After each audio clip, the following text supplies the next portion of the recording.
We're going to be hitting the 40s possibly at some point this week. The epitome of sweater weather. Exactly. Sweater, hoodie weather, and 70s and 60s in store for high school football again this week. We will have the first 2 weeks of the season with no issues. Yeah. We'll see how things go later on. But we are smack dab in the fall right now. A little taste of fall, but that probably won't stick around for the next couple of weeks completely. There will likely be some changes, but these are the old record lows for tonight. Kokomo 42, Indianapolis 48, Greenfield 45. Many of us in the 40s for the old record lows, and outside of the city, we will likely have some 40s out there later on tonight. So chilly tonight, tomorrow morning, 50s and some 40s, and we'll warm back up into the low to mid 70s in most spots tomorrow afternoon, very similar to today. Tomorrow night, 50s and 40s. Again, there could be some near record or new records being near record lows or actual record lows being set. We'll see. And 70s again for our Wednesday. So quite chilly here. There's a big area of low pressure churning out there across northeastern Canada. The flow from the northwest, and that will just stay with us for the most part for the next week into your Labor Day weekend.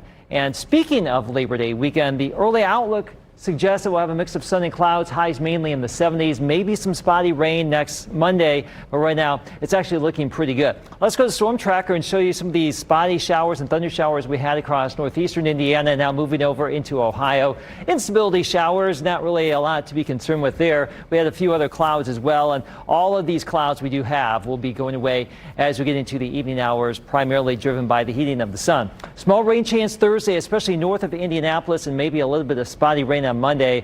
The air is going to become a little bit more humid by early next week after Saturday and Sunday, and that could give rise to some typical pop-up showers and storms next week. But for the rest of this week, it looks like we will continue with the flannel alert, crisp and cool evenings and nights, really all week long.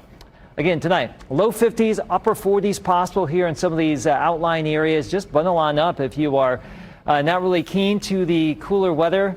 It's here for the week. And tomorrow night, much like tonight, old record lows are in the 40s, and we'll be close to some of that, forecasting 50 here in Indianapolis. So we'll be watching out for some records that could be established tonight and tomorrow night, the two coolest nights here. And then we'll start to slowly moderate, and by early next week, our lows will get back up to around 60. Tomorrow, low to mid 70s across most of Indiana, another mostly sunny and pleasant day. Winds will still be from the west and northwest. Those winds will ease tonight, but return at about 5 to 15 tomorrow. Dry air and comfortable temperatures will continue. Now, as we get into your Thursday, there will be a fast-moving cold front. Now, this is not really designed to produce a lot of significant wet weather. We think areas north of Indianapolis will have the better chance for some spotty showers or thunder showers. If you live farther south, you probably won't see anything. And then that will go through, and we should have some pretty nice weather for Friday, Saturday, Sunday, and maybe a little bit of wet weather perhaps by next Monday. These are Storm Track 8 7-day forecast. Unseasonably cool air for the next 7 days. That taste of fall will continue.